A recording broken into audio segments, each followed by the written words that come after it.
Good evening, Ecurious Mind book Read Club members. This is the first time that we are doing a Nano PD. So welcome to the learning platform. Here we are to learn, to grow, be the change, to bring the change. Our leader for today is Dr. Swati Sawant, who has been a PYP coordinator forever and ever with various schools. Right now, she's a PYP coordinator in Dubai for GEMS Modern School, and her exemplary work, I don't have words to talk about that. We are very, very blessed to have you with us, Dr. Swati, and you're going to help us to know more about IB PYP Planner. She's going to handhold us, scaffold us. So put your learning hats on, keep your pencils ready, and ready to jot. Here you go. Thank you, Pallavi. Thank you so much, everybody, for your valuable time. So today I'm going to, as Pallavi mentioned, talk about the PYP planner. The planner that the IB has, shared with us on its website. So we are going to go through the planner step by step, and it's about what is it that we mention in which part of the planner. Though the IB has given prompts, several teachers whom I worked with, especially the new ones, and even some of the seasoned ones, quite a few seasoned ones also, they needed some assistance. The new ones needed assistance because they are new to the program, and the seasoned one needed assistance because they were used to, jotting down stuff on the PYP 9 section planner, and now this is a new one, an enhanced PYP. As you all know, has got different, has got, is more, it is enhanced, and, it is more deep than the earlier one, though it is on the foundation of what PYP, has always stood for. So having said that, I want to start off by saying that by sharing with all of you, the PYP stands on this planner. So the IB PYP has shared the sample planner on its website. However, it has said, they say that we are free to modify it, or we are free to create another version of the planner, something that suits our school, our context. Um, However, in my school, in GEMS Modern Academy, and all my other friends and PYP colleagues who get in touch with me, whenever they ask me about a planner and what should be added in it, if they're trying to make their own planner, I always recommend that let's use the IB planner without making too many changes to it. And my reasoning and about it is that so many PYP experts have come together, and they have put this planner together after hours and hours of research and, meetings and conversations and collaborative, sessions. And they have come up with this. I'm not, such a great person, or my knowledge is not that deep about PYP to go beyond what so many people have, come up with. But of course, there are a few thoughts that one always has, and based on the context and the where we are placed in, we should make, modifications to it. So that's my stand. Keeping that in mind, this is the planner that we worked with, and I'm going to start sharing it with you. And this is going to be a very practical session. I'm going to actually tell you where we write what, where we type what in the planner, and why we are doing it, some aspects of that. All right. So this is not going to be like a proper workshop. It's going to be more of me talk. But do keep your questions, note down your questions so that we can look at them together. Right? I am going to start sharing my screen now. Okay, there you go. So,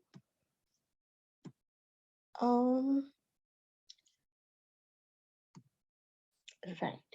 So what you see here in the screen now is the PYP, one of the PYP planners. So they also have another one for early years, which has a few other sections to it, because early years is all about play and some other things also, in addition to what we do in the primary. So I have taken the primary, the grade 1 to 5 planner, and here it is.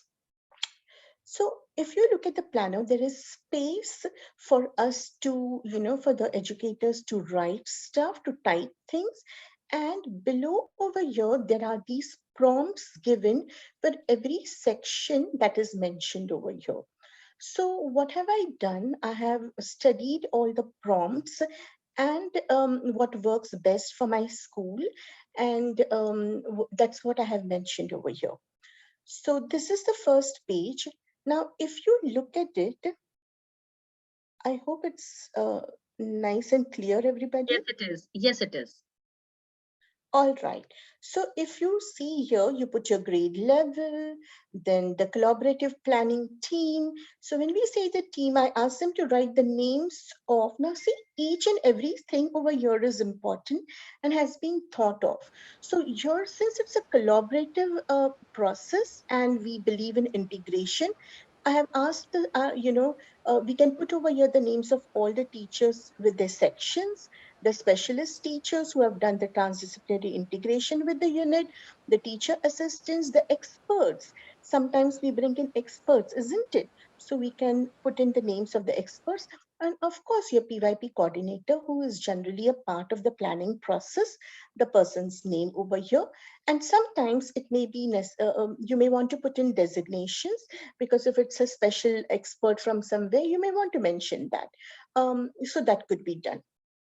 So this right at the beginning, when somebody looks at the planner, they know, oh, there has been collaboration, which is a very important part of the planning process.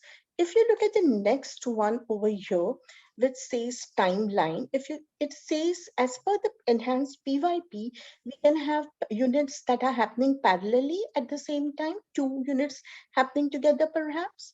You can revisit units from time to time, or you can have just, 1 unit going on for 4 to 6 weeks, or you could have units with discrete beginnings and endings. They could quietly start with the students really not, knowing what this is about, and then you go on to unfold the unit, and then the students say, oh, so we are working on this unit. Ah, so I have asked, you can, copy paste the relevant phrase over here, whether it is a parallel unit, or, whether it has, are you going to revisit the unit? That means you complete the unit, but then you go back to the unit once again, or a couple of times from, during the year. So do you see how the enhanced PYP actually unfolds in this? In fact, in my view, if you really, when the IB asks us to submit the planners, 3 planners per grade for the authorization and evaluation purposes. And the planner by itself is a proof of how well the school is doing in its PYP journey. Okay, so but that's my view. Okay, so here they're asking us to put a transdisciplinary theme. So you put in we put the descriptor over here, all right? And then can you see I have mentioned all the details here. So some things I'm going to just leave for you to read, and some things I'm going to explain. So to start with, I'm going to explain a few things, and then later on, I'll just let you read a few things. Okay, so over here we put the transdisciplinary theme descriptor, and then we look at we type the central idea below this. And then what we do is we read the central idea and the transdisciplinary theme, and that part of the central idea which gets covered in the transdisciplinary theme, we highlight it, or you may, want to underline it or something. So that's one part. We do that with our lines of inquiry as well. Each line of inquiry, we put it with a different color. So, and then after doing that, we look at the central idea. Now, the lines of inquiry, as you all know, they are the stepping stones to the central idea, correct? So, whatever your LOI1, we look at the central idea. If the LOI1 is in red, that part of the central idea, which covers LOI1, we convert that particular part of it red. Okay, to show the link between the central idea and the lines of inquiry. Similarly, as they say, that if the central idea, the parts of the central idea are not covered in the transdisciplinary theme, that means there's something not right with your program of inquiry. Okay, so there is something that you need to re-look at your unit and which unit should fall under that theme. Now, if you look over here, we have the key concepts. Now, for every line of inquiry, key concepts are identified, right? And there are minimum of 3 and maximum of 4 lines of inquiry. So you may have 3 or 4 key concepts. Now, what we do is we put the key concept over here and the subjects that in which those key concepts are going to be covered. Like, for example, we may be working on your first line of inquiry, maybe to do with, say, connection. So probably in your math also, you are working on the key concept of connection. Or in art, you are working on key concept connection. So we put the line of inquiry, for LOI1, whatever the key concept is, we put it over here. And of course, that key concept, because it's for LOI1, it will be covering your LOI1. You will look at LOI1 through that lens. But for other subjects also, wherever that key concept is covered, we are going to mention those. We mention our the subjects over here. All right. So the next thing that we have over here is approaches to learning. So I always, when we create our program of inquiry, so friends, what we do is we identify 2 or 3 main skills for the unit. And then under those main skills, like for example, you have thinking skill. Underneath that, we also identify some sub skills that go with the unit. Okay. And so 2 main skills, 2 or 3 main skills, and under every main skill, we identify 2 or 3 sub skills. Now, where do these sub skills and skills come from? The PYP has a new document now in its enhanced PYP, which speaks about approaches to learning. And it has a section on what teachers do and what students do. Have you seen that document, everybody? Yes. Yes. Yes, right. Okay. So if just in case there are some newcomers here and they haven't seen that document, happy to share, we will share it with you later. So there is that section of what teachers do and what students do. So we pick up stuff from that and we put it under our, the sub skills. Okay. Now this is the action component. So they are asking us over here, what kind of action? So they want to know more about action, opportunities for potential student initiated action. But what I have done is over here, as I said, some modification we have done. So what we have done over here is we have put it into 2 parts. One is the potential action, which when we are planning, when we are looking at the unit, we say, this is what we can do over here. Okay, maybe students will be able to take this action. Oh, but the children are too small, and maybe we will have to lead the action over here, or maybe this provocation would lead to some kind of action. So those conversations are mentioned over here. However, after that, what happens is the students do take some action or the other, isn't it? And that we are mentioning here because action is one of the most important component of the IB program, isn't it? So we mentioned the action record is a column that I have added, and this is where we mention some the action that students take, and that we put it under whether it is participation or advocacy or whether it is lifestyle choices.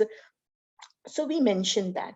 And also we mentioned whether it is student led or it has been teacher led, and whether it was collaborative in nature or the child took personal action at home along with the family. So that mention is also made. So just as in a form of an anecdotal record, some anecdotes are mentioned. That's how we work with it. I can see something in the chat.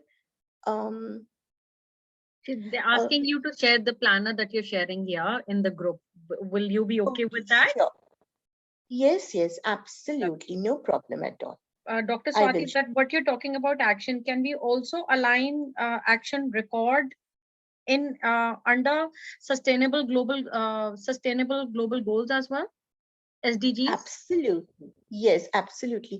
In fact, in this planner, I have made a mention of SDG goals. So in Dubai, it's a little different. So we do SDG goals. We look at the national parameters. There are several other things that we are expected to do. But SDG goals is absolutely a good idea because this also speaks about local and global action. So if you look at the IB prompt also, it talks about local and global action. So that is always a very good idea to connect your unit with the SDG goals or something to do with the country or a particular state that you stay in.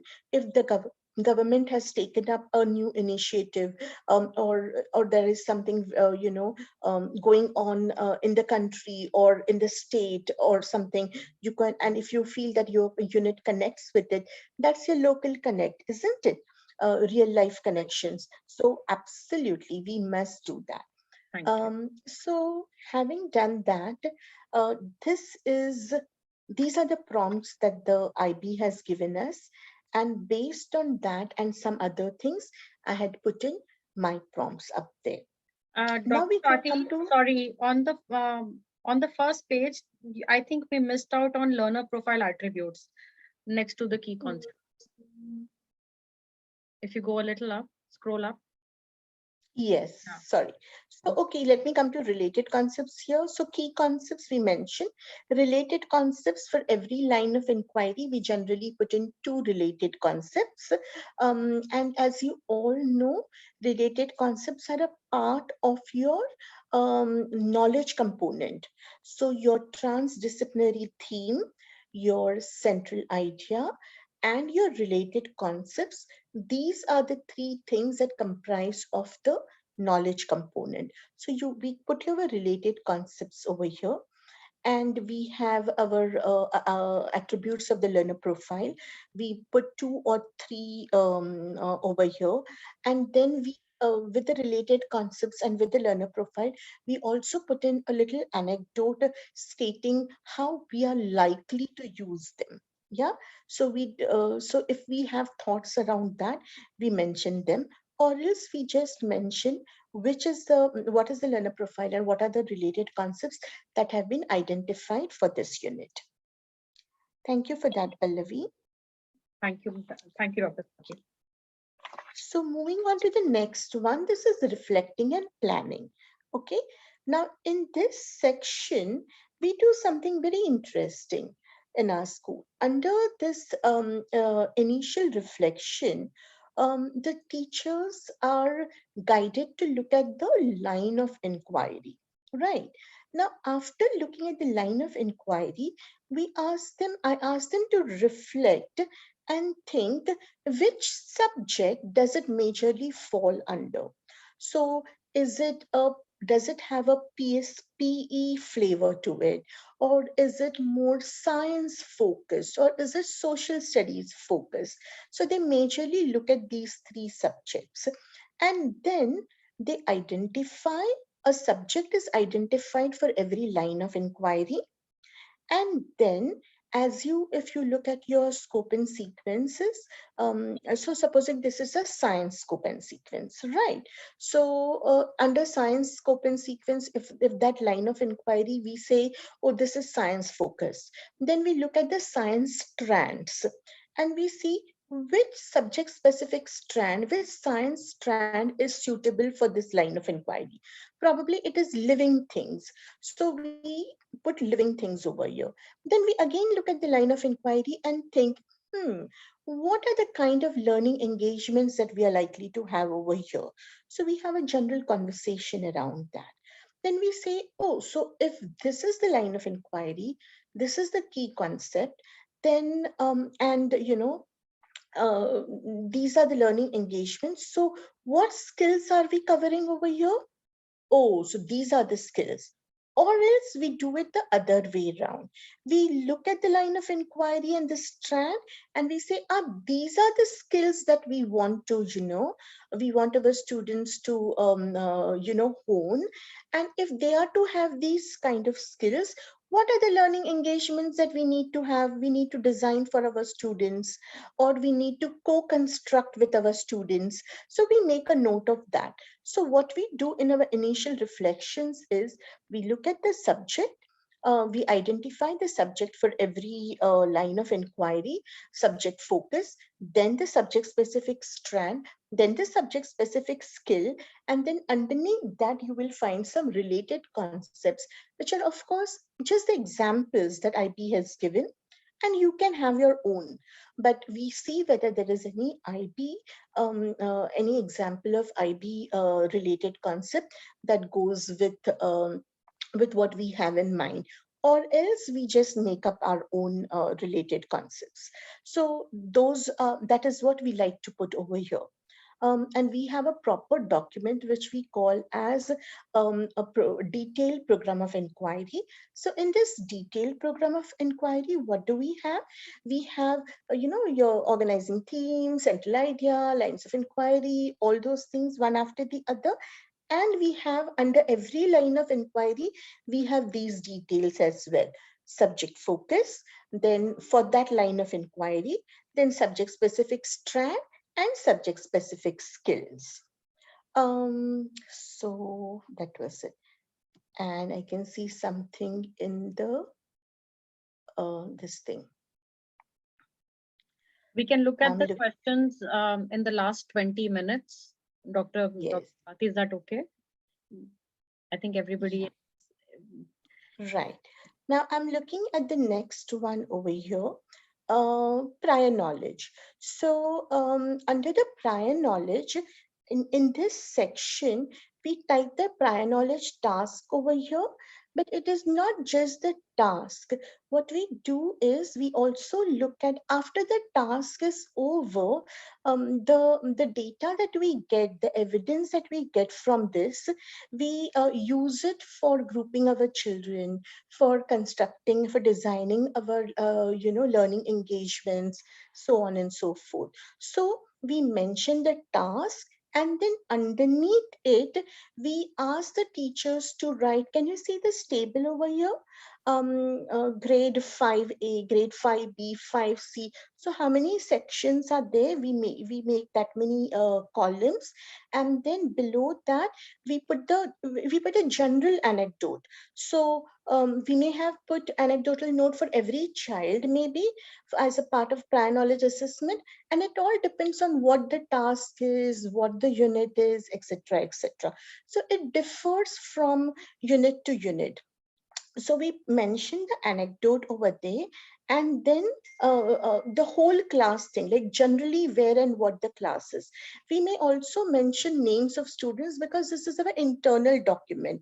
So we also mentioned that this children need, special attention, or they know LOI, they seem to know LOI 3 quite a bit, the form and function part of LOI 3. So though function has been identified as a key concept for LOI 3, we will, maybe this child, this group of children should look at that line of inquiry through another concept. because they already are aware of it. So we make all these kind of adjustments, and that those next steps and data usage for differentiation is mentioned over here. So that's one thing that we like to do. Next, what we have here is transdisciplinary connections. So as I said, uh, from time to time, sorry about that. No worries. Yeah. So so connections, transdisciplinary past and present. Over here, what we do is, as I said, we trying to make it very practical, something that our teachers can actually use, So over here, we have all kinds of conversations based on we have round robin sessions before every unit, maybe 2 weeks prior to the units, before the unit starts. We have a dedicated time, 2.5 hours for round robin session where transdisciplinary integrations are discussed. And then in their collaborative meetings with me, we finalize them. So what we do in this planner over here is we mention all the subjects which we are going to integrate. Can you see? And Pallavi, you were speaking about sustainable development Yes. goals, local global challenges. We mentioned those also in this part. So what we do here is we like to put, like, for example, language arts. That 100% happens, isn't it? Yes. So we write over the language arts, maybe English. Then we put the language strands that are being used. Then whatever phases that we are, that have been identified. Then we put up a PYP conceptual understandings and learning outcomes that have been identified for this particular unit.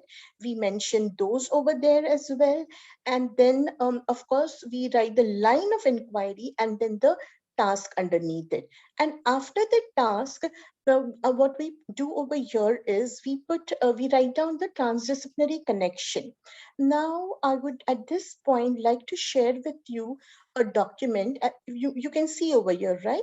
Transdisciplinary connection and task detail as per the specialist thought jot transdisciplinary integration planner.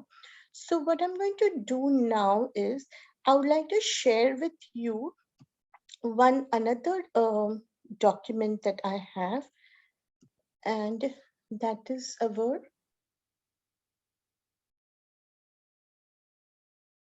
okay, maybe I'll share that with you.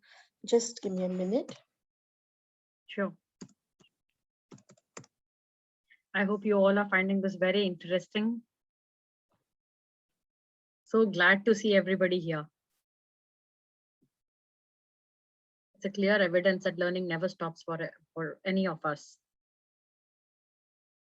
Okay, so I am now going to share with you another document, which is something that this is not a IB document, all right?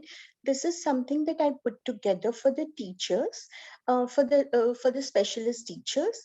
And what we do is they put down the unit of inquiry over here, and then if you see, they look at the unit of inquiry and they either connect with the knowledge part of it, which is transdisciplinary themes, central idea, lines of inquiry, and the related concepts. Or if they may not be able to connect with the central idea and the knowledge part of it, but they may connect with the approaches to learning or the key concepts, or of course the attributes of the learner profile. So all this is mentioned here, and then they think of what is it that they can connect with, and then they look at these three aspects, whether they can connect with the unit, um, whether whatever they are going to do with the unit, whether it is preparing for unit of inquiry, whether it is developing, it helps in the development and supporting the unit of inquiry, or whether it is to take it forward. Okay, so the teacher has already taught something. The teacher has facilitated the inquiry in the classroom, the homeroom teacher, and then the specialist teacher is taking it further.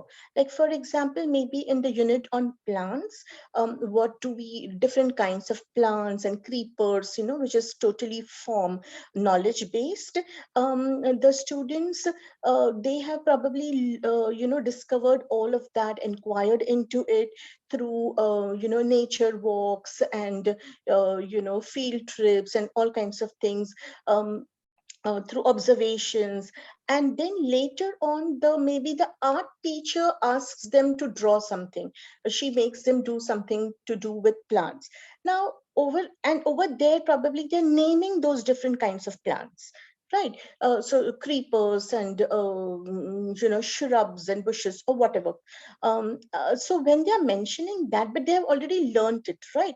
So this is just a consolidation. So if that is what is happening, then the specialist teachers make a note of it in the third column, which is following on from the unit of inquiry. So based on this, we add sometimes another column to this, because whatever the central idea of the unit is, sometimes the specialist teachers modify the central idea to suit their uh, uh, their curriculum map. So, going back to the planner again. Okay, so that's what I'm mentioning over here. When I say, so they mention the task, and then they write over here that the transdisciplinary connection, they have connected with the approaches to learning, and they have connected it in this particular way. So that little anecdotal note comes over here. So again, I've just mentioned here the subject and the other details, and of course the SDG, or any other transdisciplinary that we have done. So in this part, learning goals and success criteria, we like to do know, understand, and Dr. be Swati, able please to. share your screen. Oh, sorry. No problem. Uh,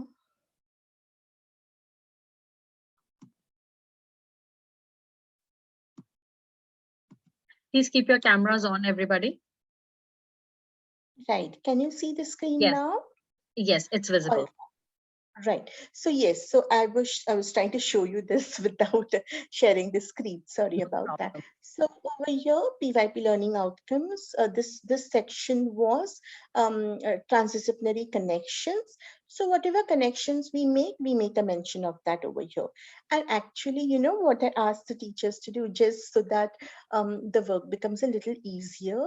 What we do is we use the same comments that are put over here for our report cards, so it is created in such a way that it can directly be picked up from here and posted in our report card comments. So it makes life a little easier. Okay, so now learning goals and success criteria. So over here, what we do is we mention over here what the students will, know, understand, and what they will be able to do. So we look at the unit in totality and mention a few things here. Then we mention co-construction details, whether it is knowledge and concepts, skills, attributes. So what exactly are the what is a co-construction going to be all about? So learning intentions, that's a big thing in our school. And probably all over UAE, learning intentions are something that when we have when the government inspections happen on an annual basis, they do check up for success criterias and learning intentions and learning goals. So our students co-construct, definitely 100% co-construct them along with the teachers, if not independently. And those are mentioned here along with the success criteria. So with the success criteria, we also mention our success criteria generally includes almost all the elements of the, as many, I wouldn't say almost all, most of the elements of PYP.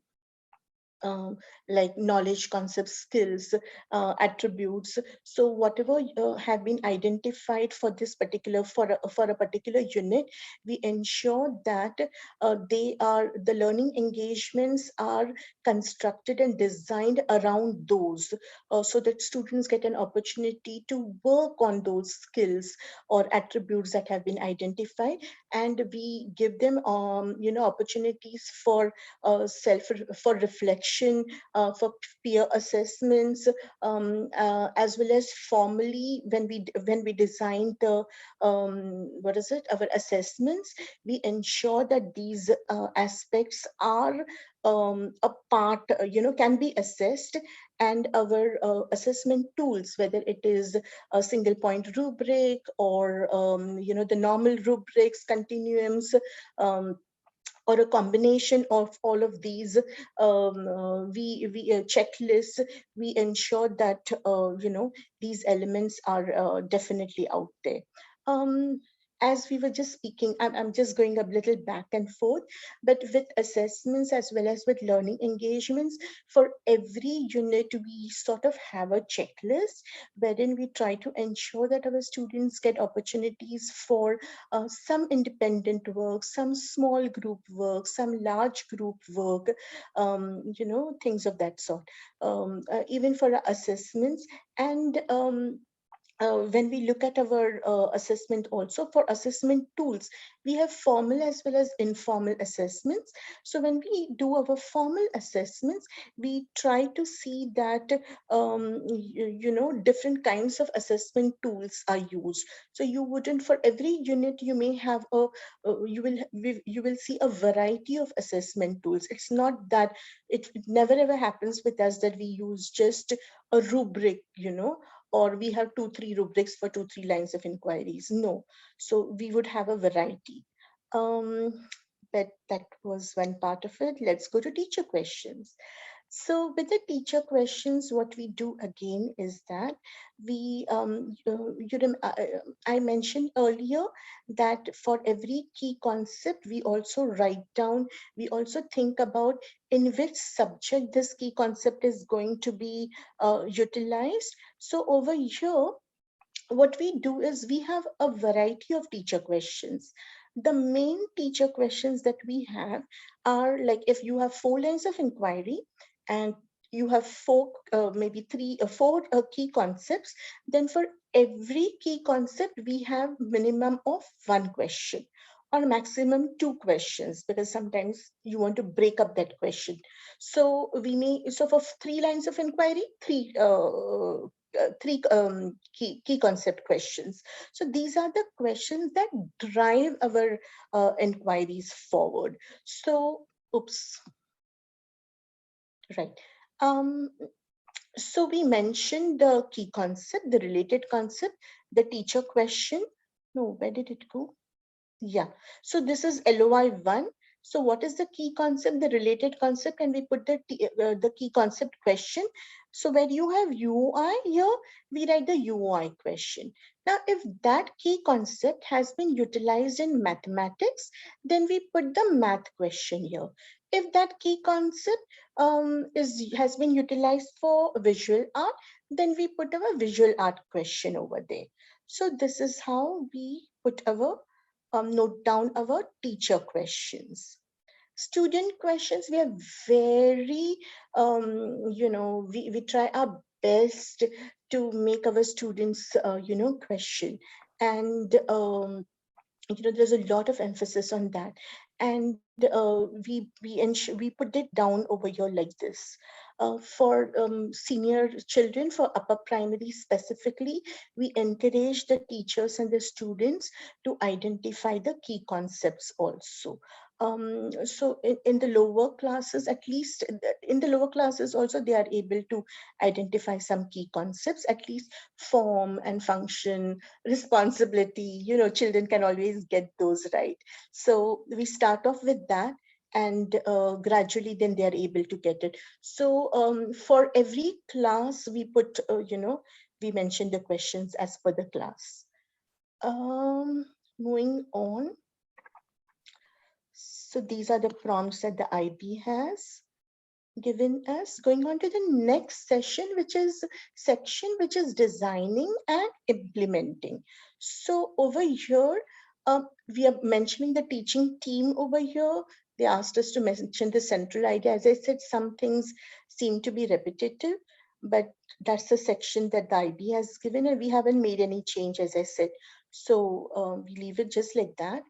Okay, so here what we do is we don't always use the inquiry cycle, because we have come to this understanding as a school, and that just because you put the inquiry cycle there doesn't mean inquiry is happening.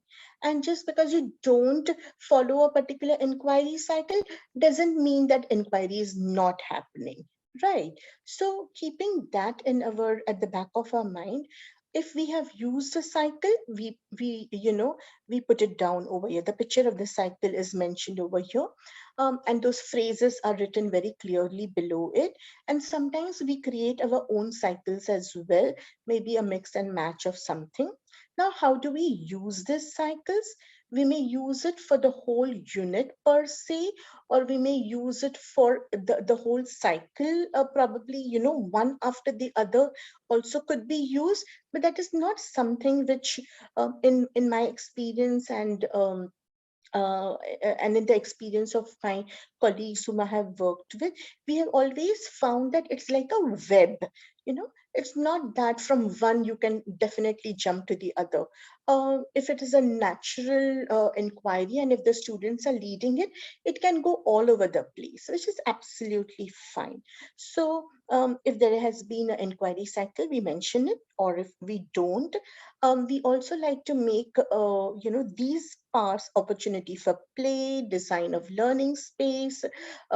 These are the things, if we had done any such stuff, we mention it. Then we type the line of inquiry, and then we say task 1, task 2, task 3. And if it is integration, if it is so we will write whatever task is there. And if it is a part of the inquiry cycle, we mention the phrase of the inquiry cycle. It may be sorting out, or it may be reflecting on something, or whatever. So we mentioned that. After this, we will write LOI 2, and we will put again task 1, task 2 underneath it. Sometimes we do a couple of lines of inquiries together. So we may mention LOI 2 and 3, and we mention those, the tasks again. But for us, numbering is very important, because if you go, I think it went, when we were looking at the transdisciplinary connections, and I said we put our, wherever transdisciplinary connections are made, we over there, you may have seen task 1, LOI 2, task 7. So that task 7, if you look over here, LOI 2, task 7, it will match. So we are very particular about the numbering that we do here. This portion is about supporting student agency. So voice, choice, how the students have helped us, how they have constructed the central ideas, which we do quite a bit, especially in the higher classes. Then lines of inquiries, whether, the children have co-constructed them. So over here, sometimes it happens that the children may not come up with the exact words of the central idea, but they are more or less there.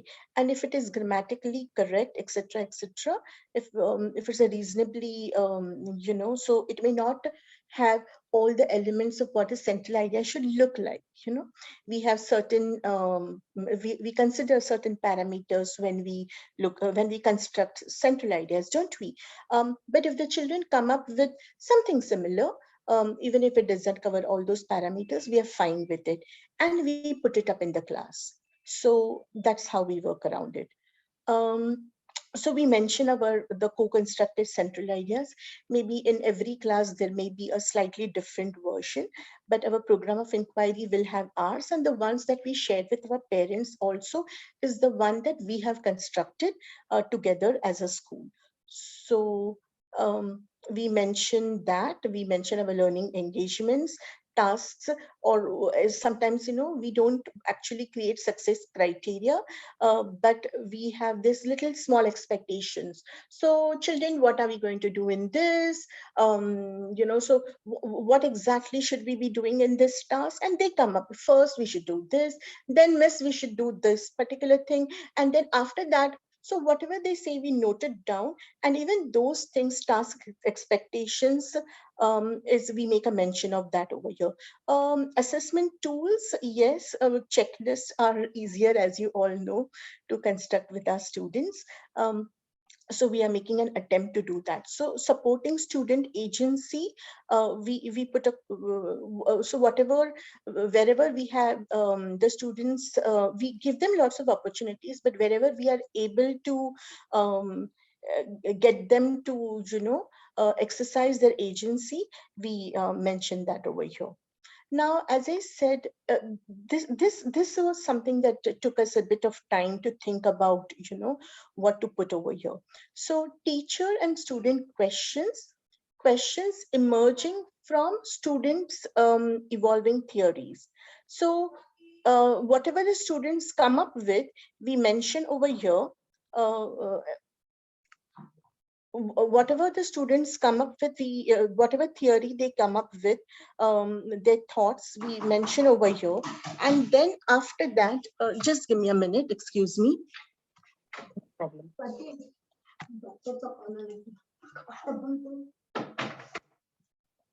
Hello, sorry. um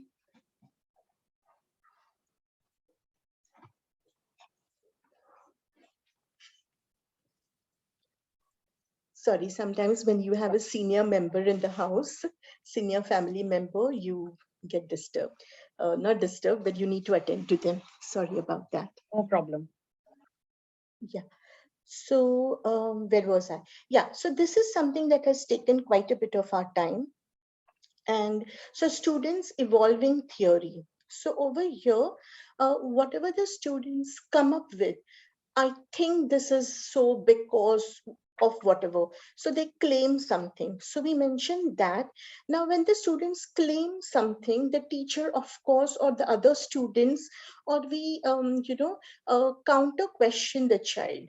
We say, oh, so why do you think so? And what do you think will happen? And have you tried this? So we put the evolving theories here, and we mention the teacher and the student question. So we may say teacher question, and we post the teacher question here, and student question, we may say student or a peer this thing, and sometimes the child himself starts reflecting and thinking and posing more questions. So we mention those also. And as a result of which, of all these little inquiries, whatever the outcome is, we try and mention this here. This is generally seen in higher classes. In lower classes, we have not had much success with students coming up with evolving theories. Sometimes, yes, they do. It's not that it is always blank. Sometimes they do come up with a few things, but sometimes they don't. So that's where we are. um, Moving on to ongoing assessments. So over here, what we do is we type all our formal as well as informal assessments. So formal assessments take time. Like we, of course, have our end of unit assessment, ongoing assessments. Then we have for every line of inquiry, we have an assessment task, and we have a proper tool. So we analyze the task, we think about the moderation, and we create our tools. And so we mentioned the tool over here. And then we also have informal assessments. Like after inquiry, a couple of inquiry lessons, we may give them an exit ticket, or any such thing. So those we so these those exit tickets, or those little assessments which do not take too much time, thumbs up, thumbs down. Then we ask them to, we use a signal coding, stuff of that kind, or little a padlet on which they just have to type a few things. So those kind of little informal assessments, we do not have assessment tools for them. But for the others, for the formal ones, we definitely have them, and because they become then a part of the tracker.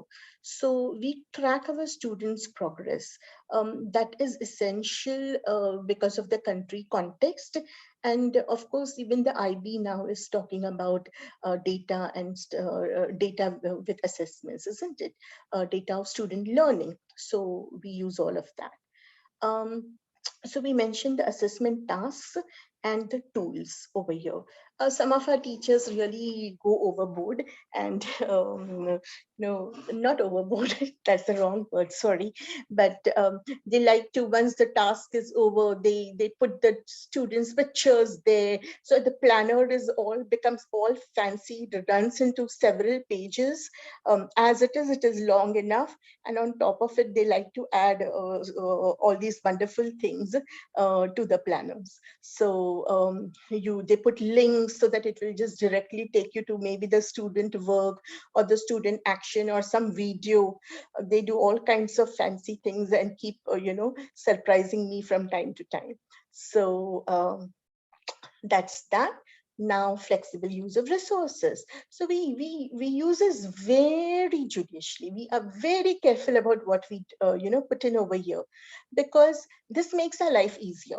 Because if the same unit is going to be done next year, then we don't have to bother our head too much. We just come back to the planner and check this up, so we know where to go to and what to do. So we put down the names of the place. Like if we have gone to places, we also mention the timing. So it's closed on Thursday, but it's open on these days, and we put the contact person. So even if it's a new teacher or whoever, there, you don't have to worry too much. So there is a starting point, and you don't have to start from zero.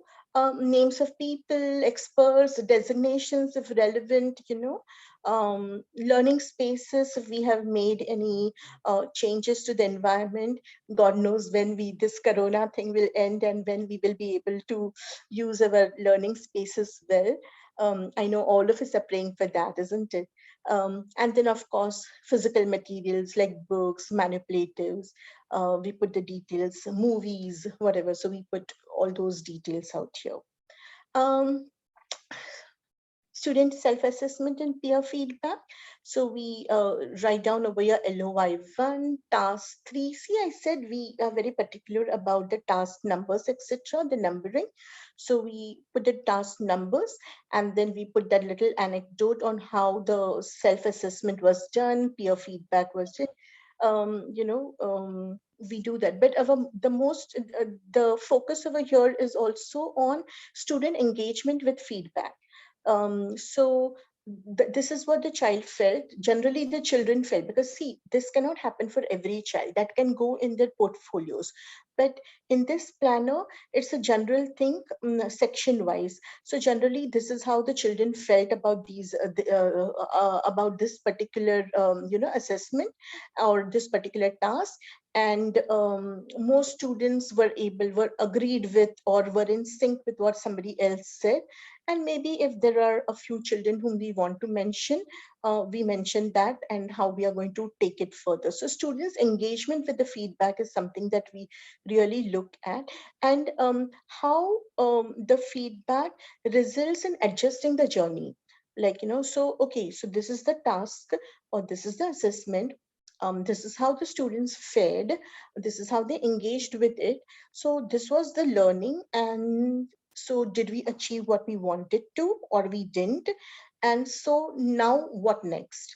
How do we use this data to do differentiation, or how to take the unit further? So those are the points that we mentioned here.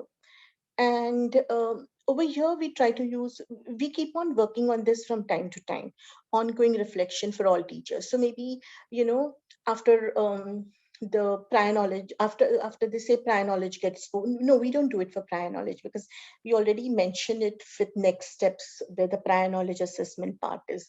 So over here, after the LOI is over, or a particular significant chunk of inquiry is over, then the teachers, put down their reflections. Again, this is done.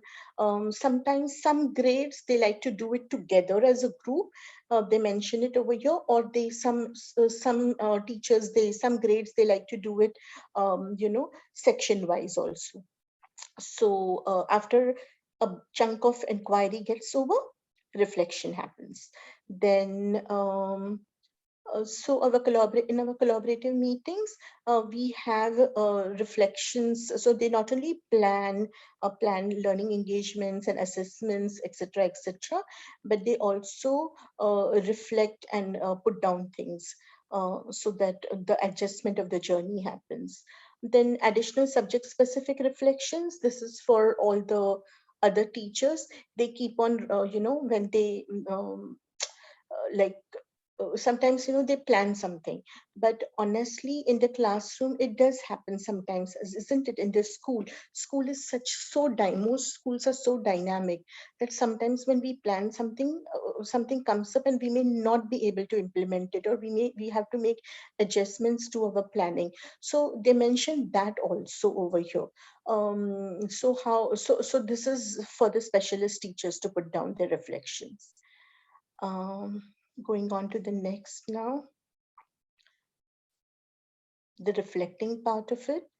So again, so teacher reflections, this we ask them to do it at the end of the unit. So they generally use the past tense. Please, we have really made this a very detailed one. So you must be wondering, even things like use past tense, use past continuous, present continuous tense, and all kinds of things are written, but sort of we wanted to have something really detailed. So then we put student reflections here, just of all students, so oral, written, pictorial, especially the end of unit ones, and even in the middle, whatever we have, we like to put links so that it can go to a particular, because how much can we put over here? And we do make our students reflect from time to time. And as you know, reflection now has become so very important. It always was, but now we are more aware of its importance. The more we indulge in PYP, the more we work and engage with students and with inquiry, we realize how very important reflections are. So all kinds of reflections come up over here with links, and these are again assessment reflections. So we try to we mention some stuff here as well. So sometimes we find that there are overlaps, uh, but that's where we are in our journey. We try to put in some reflections here as well as to what went well, better still if. So we try to use that approach, and we definitely go back to our units, from so like last year if we have done the unit, and if this year again we are doing it, we definitely go and look at our reflections. So that's how we start our planning session. We look at all our reflections, and then we say, oh, this is something that we need to be careful about this year, because this is what happened last year anyways, but then this cohort of students is different, and they have come with a different set of experiences. So then we think about whether that particular, whatever we have mentioned in the reflection, is it was it valid only for that group of students, or whether it is valid for the current group as well. So that's what we mentioned here. And then these are the notes. This is again something to do with reflection. But because we generally do not have too many things to write here, because we put a lot of thought and detail in the rest of the planner. So, but sometimes the teachers do write a few things for us to look at, or I write something over there sometimes. So that's our planner. And this is how we at GEMS Modern Academy, Dubai, this is how we work with the plan. So Wow. that's it. Any Thank you. questions? Thank you so much, Dr. Swati. Yes, indeed, it was very, very detailed, a proper hand holding, scaffolding of the planner. I'm sure most of us have benefited with this Nano PD. I would really not call it a Nano PD. It was a full-fledged PD. Thank you so much. Do we have any questions? Because I think it was very detailed. Do we still have any Yeah, questions? probably Yes, too Sonia? much to take in. Probably too much to take in, but then that's how, No, we but it's do it. really So good. Really, really good. And very, very easy to understand. Could you also yes, share, Sonia, as many of them have requested, if you can share the planner that you shared. So once they I look at will it, they'll be able to form deeper probably come connection. with more questions. Yes. Definitely. Yes, Lovely. Sonia. Also, Dr. can I you can. share that in the beginning you were saying the expectations of the teachers and the students? I think it's on I, IBO. If you look at the teacher material resources, it is already there. The related concepts, under related concepts. I If can you send go, that. So to make a note of it, I can send you the subject-specific strands, skills, then the ATLs. I have, just copy-pasted them from the IB documents. So if you want, I could send them across. Is that what you want, Rima, Rima? yeah, Rima, you can also find all these documents on my IB under exactly. Yes. resource portal, Yeah. PRC, okay. Yeah. Program Resource Center. Yeah, It's already there. Yes. Yes, Sonia yeah. raised Sonia raised hand. Please, Sonia, go ahead. Thank you, Dr. Swati. I think it was wonderful. I mean, I think for the first time I actually understood, because otherwise at a glance it used to be very confusing. So as you said, once we start doing it, I think from time to time, I will get a better this thing. What I wanted to ask is, at your school, how do you fill this planner in terms of do you start before the unit and then do you periodically say ki now because it cannot be done at a stretch, obviously. Or is it before the unit and after the unit? Or is it an ongoing process that you keep adding on to it as the unit is progressing? Right. So it is an ongoing process, Sonia. So we have two collaborative meetings per grade. I have two periods, 45-minute consecutive periods, meeting with the teachers with the whole grade. All the grade level teachers, the specialists come in if they can. Otherwise, it's little difficult because if I have got I have got around 9 or 10 sections per this thing per standard, per grade. So Per to grade. have this 10, 12 teachers free at the same time, the Yeah. specialist teachers are taking lessons then. So we open up our planner, and as we discuss, we start putting down things in it. And then later on, the teachers, of course, in the whole group, what they generally do is that 2 or 3 teachers are identified for every unit of inquiry, and then they detail it out. So every time when the when the meeting is on, we have somebody who is taking minutes of meetings. We have somebody who is jotting down stuff in the planner. We have our scopes and sequences open, because the moment our standards and the moment our learning engagements in the planner change, we make a change in our scope and sequence also. And I wanted to, is Nisha Wahi over here? Yes, she is there. Yes. So I wanted to share with all of you, the person who taught me how to make the scopes and sequences is Nisha. So in Yay, one of the malls. Nisha! So Nisha and I met in a mall, and then Nisha, quickly ran me through how scopes and sequences were done in her school. So, so Nisha, we open up the scope and sequences during our collaborative planning meeting, and we keep on modifying stuff in that as we keep on working on our learning engagements and assessments. So Yay! in the top section, I usually add the skills from the scope and sequence, so everything is in one place. Yes, yes. Even we try to add them. So we keep on making those changes. So everything, runs smoothly. I think Thank you, Nisha. we are I've almost. been a good student. Yes, you were. Swati, we've come a long way. Thank you. Thank you. Yes. Any other question? I can see I think we Sapna's are. hand up. I'm sorry, Dr. Swati. We've already run beyond the time. We can take questions maybe personally or in the group if you are comfortable with that. But I would really like to thank you for coming to Ecurious Minds. You are a very able member of our club. Thank you for sharing your knowledge and thank you for enlightening us. Be the change to bring the change. Thank you so much. My pleasure. Thank you for having me. Thank you.